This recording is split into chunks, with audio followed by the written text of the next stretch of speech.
माघ मास महात्म 12वां अध्याय। यमदूत बोला, जो प्राणी मोक्ष की कामना करते हैं उन्हें शालिग्राम जी का पूजन करना चाहिए। इस स्वरूप में विष्णु पूजन समस्त पापों को नष्ट करने वाला है।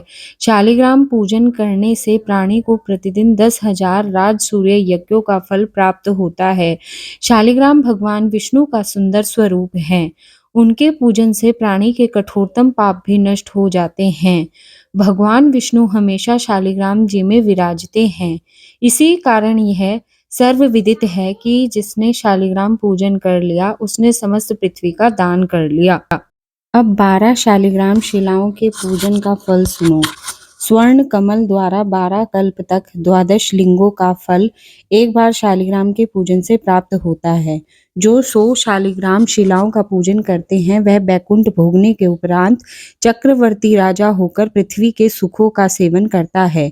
जो शालिग्राम की सदैव पूजा करता है वह बैकुंठ पाता है। शालिग्राम पूजन मात्र से तीर्थ, दान, यज्ञ आदि कर्मों के फल स्वतः प्राप्त होते हैं। परम नाटकीय भी शालिग्राम पूजन के प्रभाव से दिव्य लोक प्राप्त करता है। शालिग्राम का अभिषेक करने से समस्त तीर्थों के स्थान का फल मिलता है। विधि विधान से पूजन करने वाला कली काल में भी विष्णु लोक प्राप्त करता है। सहस्त्रों शिवलिंग दर्शन एवं पूजन स्तुति से प्राप्त होने वाला फल शालिग्राम के एक दिन के पूजन से ही प्राप्त हो जाता है। जहाँ शालिग्राम निवास करते हैं उसके पास समस्त देवता महात्मा रहते हैं। जो शालिग्राम के सम्मुख श्रद्धा करते हैं उनके पितृ 100 कल्प तक स्वर्ग में रहते हैं।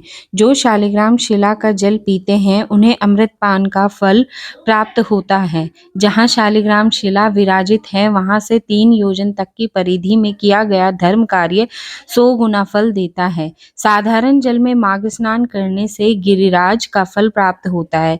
समुद्र में जाने वाली नदियों में स्नान करने से 1 पक्ष का, और सागर स्नान करने से 1 मास का, और गोदावरी स्नान करने से 6 मास का, और गंगा स्नान करने से पूरे वर्ष का फल प्राप्त होता है।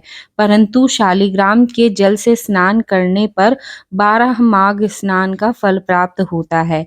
इस जल में सहस्त्रों तीर्थों के स्नान से भी अधिक फल प्रदायिनी शक्ति होती है। इस जल को पीने वाला मोक्ष पाता है। यदि इसके समीप कोई कीड़ा तक मर जाए तो वह भी बैकुंठ जाता है। शालिग्राम शिला का दान करने वाला समस्त पृथ्वी दान का फल पाता है। जो शालिग्राम का क्रय विक्रय करता है और सहयोग करता है वे सब महानर्क पाते हैं। इसका क्रय विक्रय निषेध है। हे साधो, प्राणी को भगवान विष्णु की आराधना करनी चाहिए। उनके द्वारा समस्त पाप नष्ट होते हैं। हरि नाम स्मरण मात्र से समस्त बाधाएं नष्ट होती हैं।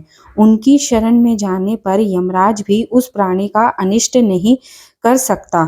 वैष्णव को शिव निंदा नहीं करनी चाहिए। इति श्री माघ मास महात्म 12वां अध्याय समाप्त। श्रीमन नारायण नारायण नारायण, श्रीमन नारायण नारायण नारायण।